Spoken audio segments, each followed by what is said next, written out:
What do you mean the house is gone? Those were the first words out of my mouth when the neighbor across the street told me my parents had moved.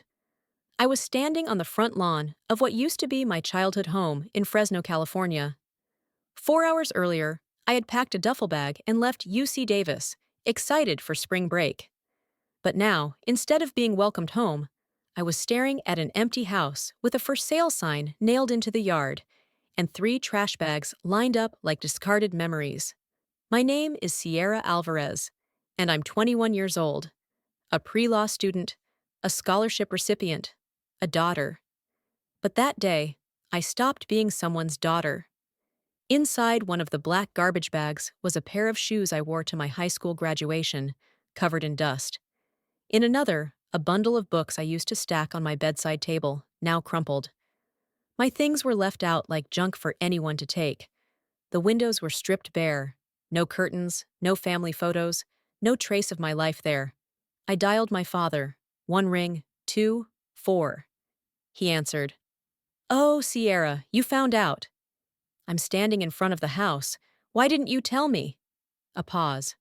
"You're grown now. We figured you'd understand." "We had to go." That was all he said before hanging up. Just like that, cut off. No forwarding address, no explanation, no goodbye. My mother didn't answer. My brother's phone went straight to voicemail. I stood on the curb, watching the sky turn burnt orange as the sun dipped behind the trees. I remembered helping my father plant the birch tree in the front yard when I was 9. Now that tree was the only part of my past still rooted here. I loaded the bags into my car and drove to a motel. That night, alone in a scratchy twin bed, I stared at a bent photograph I found in one of the bags. My family on the beach, smiling like we had no secrets. That night, I decided, if they were done with me, I'd be done with them. Not out of revenge, out of survival. At what point does silence from family become a boundary, not a wound? So many of us, especially as we age, reflect on what family means. Is it blood? Is it loyalty? Or is it presence? Consistent, honest presence.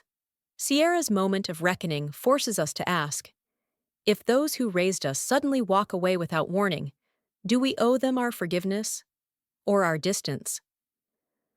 At 2 in the morning, I sat on the edge of the motel bed, flipping through an old leather-bound journal I hadn't touched since high school.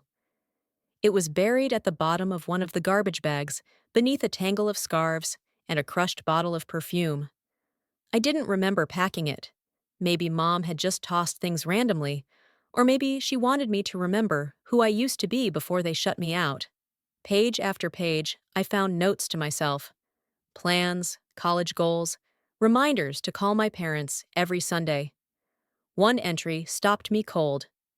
If I keep doing everything right, maybe I'll finally make them proud of me. I had written that the night I got into UC Davis. Growing up, being the eldest daughter in a first-generation family wasn't about childhood. It was about proving their sacrifices were worth it. My parents came from El Paso with nothing but determination and a beat-up Chevy. They worked themselves ragged, Dad managing freight on the night shift, Mom cleaning 2 houses a day, so we could have a better future. At dinner, my father would point his fork at me and say, "Sierra, education is your ticket. Don't waste it." And I didn't. I studied when everyone else went to parties. I skipped school dances for volunteer shifts at the legal clinic. I graduated top 5% of my class and earned a full ride to one of the best pre-law programs in the state. Every semester, I emailed my transcript home with straight A's, hoping for more than a thumbs-up emoji. But Gabriel, my younger brother, was the one they carried.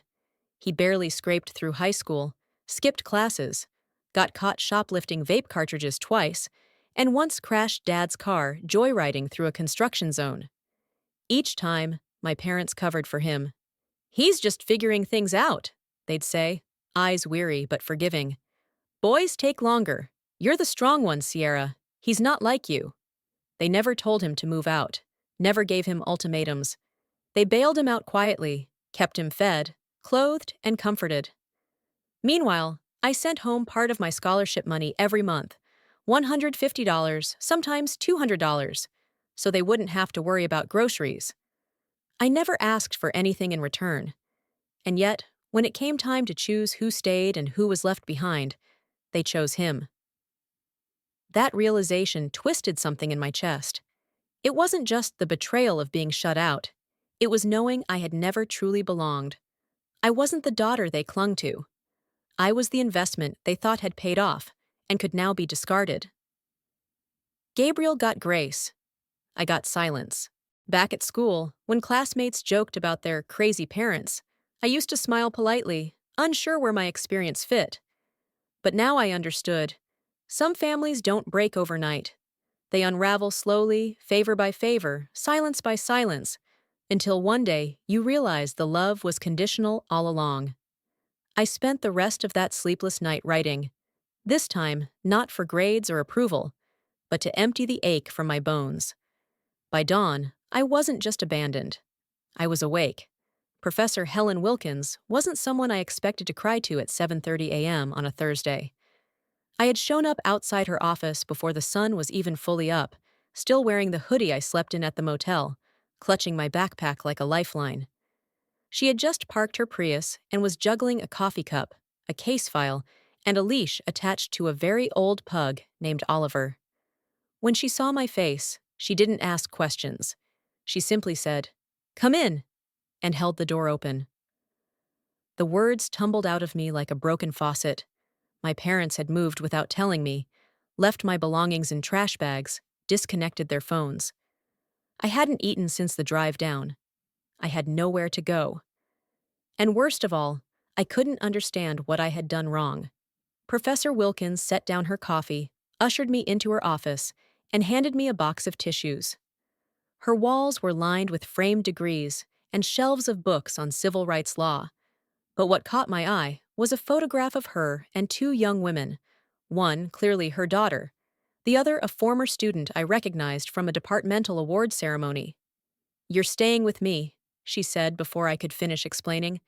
"Just until the dorms reopen. I've got a guest room and a house full of cats who love new people." I hesitated, but she waved off my concern. "No time limit, no expectations, just safety." And just like that, the woman who once gave me a B- on a case brief became the person who saved my life. Her home was a restored Victorian just outside downtown Davis. The walls were painted soft shades of green and gold, and the entire house smelled faintly of cinnamon and books. True to her word, there were cats. 4 of them, to be exact. They circled me with suspicion, then fell asleep on my lap within hours. That spring break, while other students posted beach selfies and road trip photos, I buried myself in work. I helped Professor Wilkins catalog her research library, proofread her upcoming journal article, and read every housing law textbook I could get my hands on. It kept my mind from spiraling. One evening, while we were drinking tea in her sunroom, she handed me a manila folder. Inside was an offer letter for a summer internship at Riverton Legal Collective, a nonprofit specializing in tenant rights and housing justice. "I sent them your writing sample last week," she said. "They're impressed, and they need help this summer.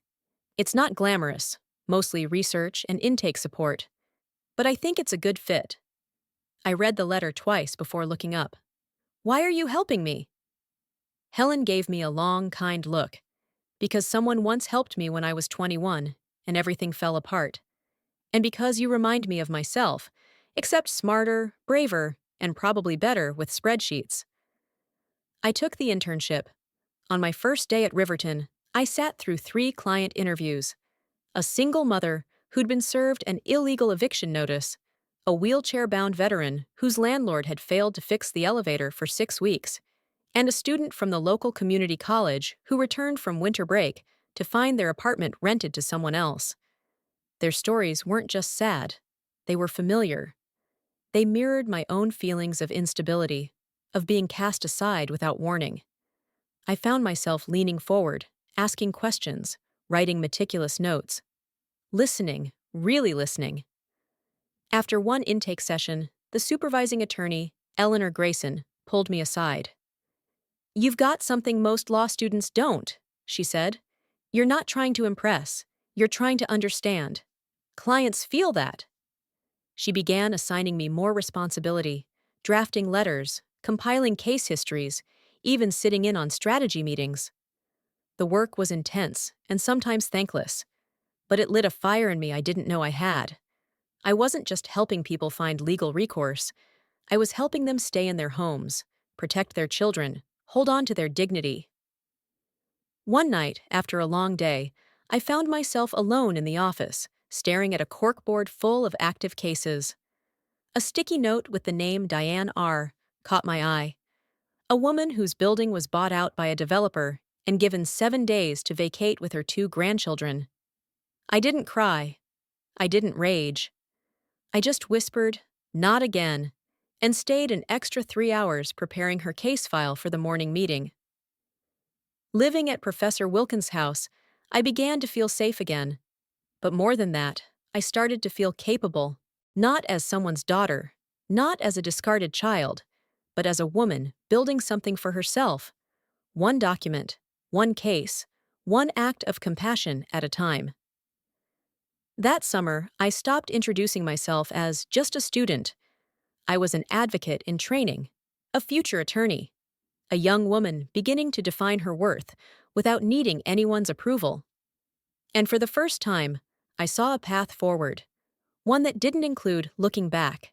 The idea for Safe Ground Initiative came to me at 2:13 a.m. during a mandatory financial aid webinar. It was supposed to be boring, a standard online seminar about grants, deadlines, and loan forgiveness. But one line from the presenter cut through my drowsiness like a siren. Students can apply for a social innovation grant, up to $25,000, for projects addressing community needs. I paused the video, rewound, replayed it twice. The thought sparked in me so fast, it made my chest tighten. What if I created something for students like me? Those who came back to locked doors, no home, no answers. What if I could build a legal and emotional safety net, even if just a small one? That night, I didn't sleep. I made lists on sticky notes, mapped goals on printer paper, and sketched out what I wanted this project to be. By morning, my desk at Professor Wilkins' house looked like a war room. She found me hunched over a pile of note cards, eyes glassy from caffeine and purpose. "What's this?" she asked gently. "My answer," I said, without lifting my head. "I'm going to apply for the grant. I want to create a program that helps students fight housing injustice. No one should ever feel the way I did." Helen didn't hesitate. "Then let's make it happen." We called it Safe Ground Initiative, a name born from something Eleanor Grayson had once said during a strategy meeting. Sometimes the law is the only solid ground a tenant has. I began drafting the grant proposal that afternoon. I stayed up for 3 nights straight, writing between classes and client interviews at Riverton. Helen reviewed every paragraph. Eleanor helped shape the legal components. We didn't just want a funding pitch. We wanted a blueprint for change. The hardest part wasn't the data. It was telling my own story. At first, I left out the personal part. I wrote about eviction trends, student housing shortages, legal gray areas. But something about it felt sterile, disconnected. Eleanor called me out. "You have the right to speak from experience, Sierra. Don't silence yourself just to sound objective." So I rewrote it. I included the motel, the garbage bags, the empty house. I included how that pain transformed when I met people who had it worse. Families with toddlers and nowhere to go. Elderly tenants with mold in their walls. Students couch surfing just to stay in school. That version, raw, unflinching, became our final application. 3 weeks later, I got the call. We'd been selected as finalists. The news should have thrilled me, but something else had shaken loose. That same week, I received a voicemail from my father, the first since I had blocked their numbers. Somehow he had found a different one, maybe through the Riverton website. "Sierra, your mom is worried. We haven't heard from you. Call us." No apology, no explanation, just an expectation that I'd come running. I didn't call back. 2 days later, another message. You're being dramatic, Sierra. We're still your family.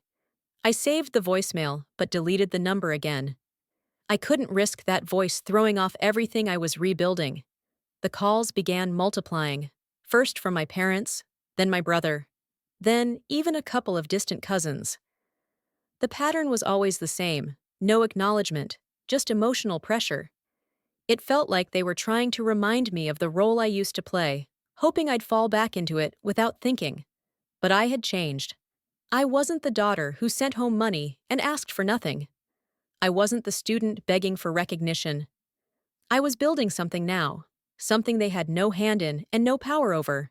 By October, Safe Ground Initiative had a name, a logo, and a small space in the back of the Riverton office.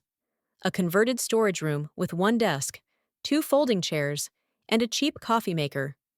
I recruited 2 classmates earning clinical hours and a paralegal who volunteered once a week. In our first month, we helped 6 students fight wrongful lease terminations. By December, that number grew to 14. Each case was a story I knew by heart. Leases revoked for no reason, landlords refusing repairs, international students locked out of their rooms mid-semester. We didn't solve every case, but we gave each person time, attention, and legal direction, something I had been denied when I needed it most. I didn't post about my work on social media. I didn't broadcast what I was doing to make a point. But the quiet victories began to stack up. A sophomore who avoided eviction after her roommate broke the lease. A transfer student who found emergency housing after being displaced. Each thank you note, each relieved email, reminded me I was building more than a legal aid program. I was building a life separate from their silence, a life that honored everything I'd survived. My family still called. Sometimes they used different numbers. Once, my brother emailed pretending to be someone else.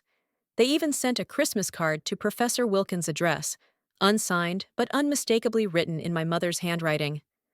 I burned it in the fireplace that same night. My life was no longer theirs to comment on.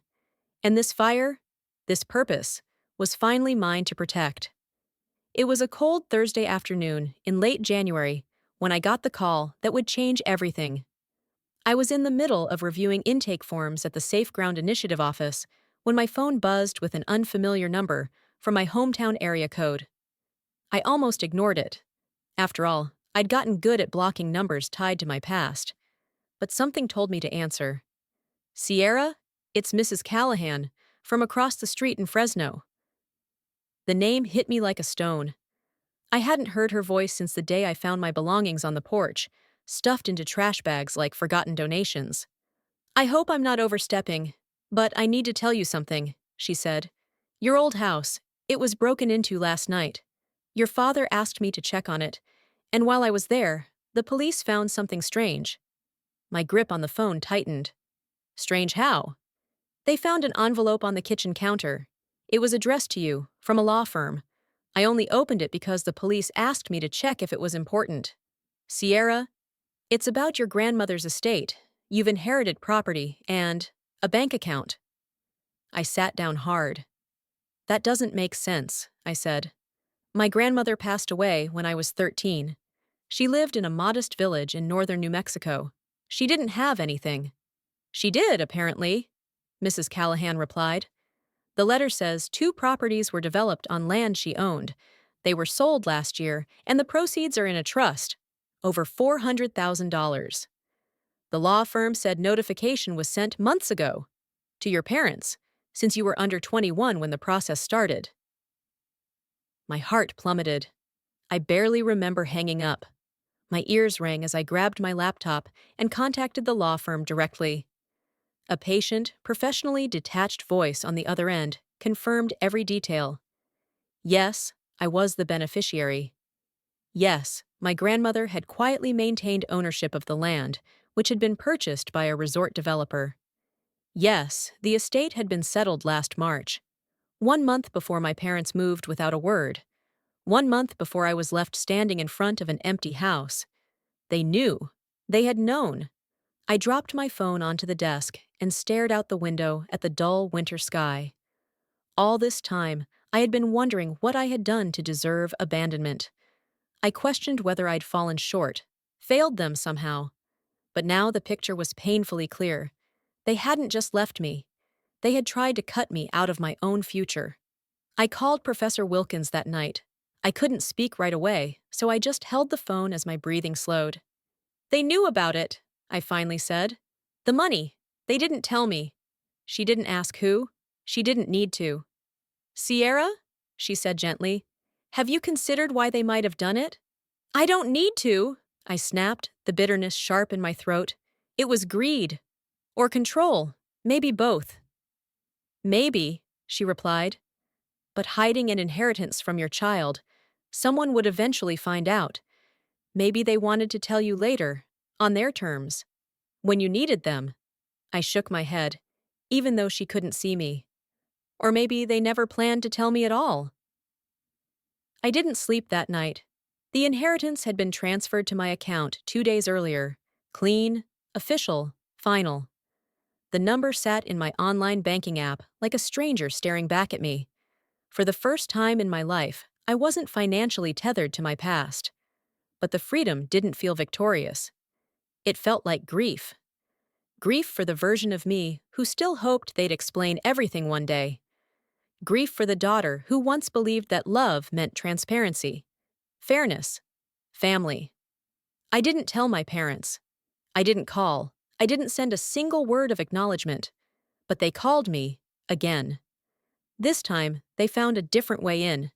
2 days before my presentation to the Watkins Foundation Board, the biggest opportunity Safe Ground had ever seen, Mr. Watkins himself interrupted my pitch rehearsal.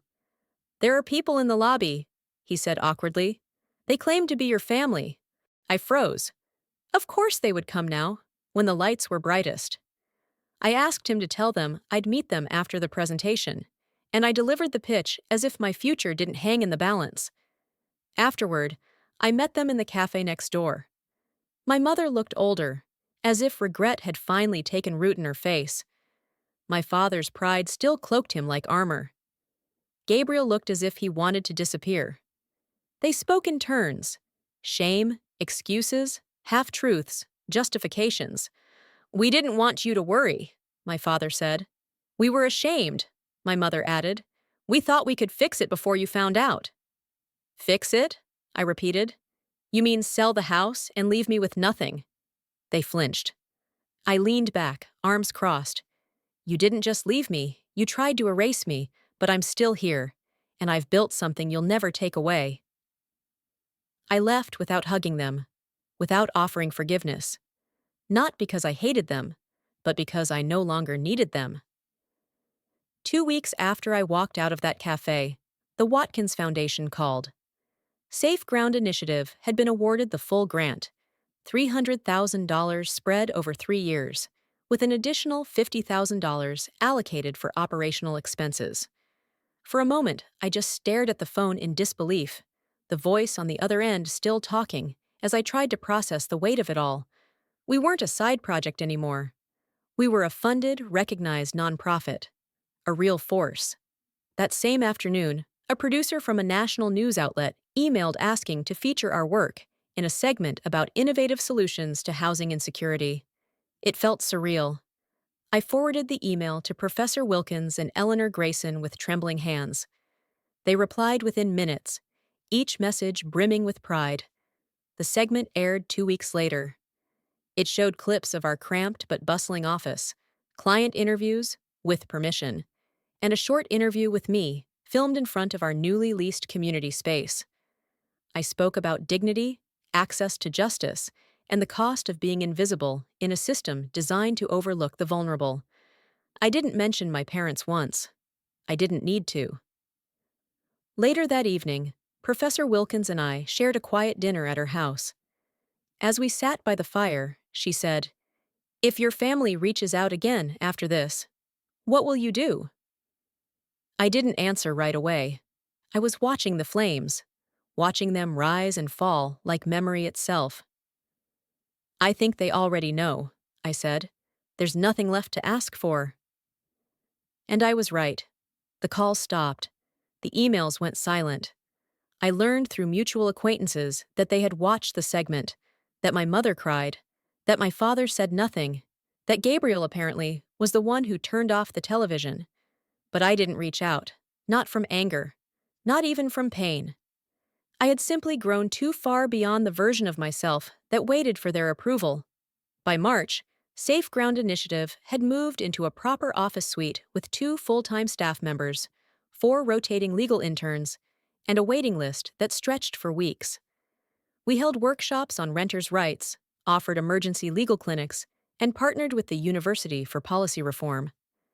And one quiet afternoon, while reviewing a new partnership agreement, I paused and looked around the room. The walls were still bare. The furniture was secondhand. But the space hummed with energy, hope, and purpose. I didn't think about what I had lost anymore. I thought about what I had created. When people asked about my family now, I told the truth. We're not in contact. No elaboration, no bitterness, just the fact. Because the truth no longer hurt. It just was. And I had made peace with that. Some families disappear when you need them most. Others find you in the wreckage and build something stronger by your side. People like Helen, Eleanor, the students we helped, the clients who sent thank you letters. That was the family I had chosen, the family that chose me back. And as I closed my laptop that day, stepping into the late afternoon sun, I knew with absolute clarity I would never again measure my worth by who abandoned me, only by who I had become in spite of it. Sierra's journey reminds us that betrayal doesn't always come in loud, dramatic ways. Sometimes, it's the quiet closing of a door you thought would always stay open. For older generations who have weathered the complexities of family, this story speaks to a universal truth. Blood does not always equal loyalty, and sometimes the deepest healing comes not from reconciliation, but from release. Her transformation, from abandoned daughter to empowered advocate, shows us that worth is not defined by who accepts us, but by who we choose to become when no one is watching.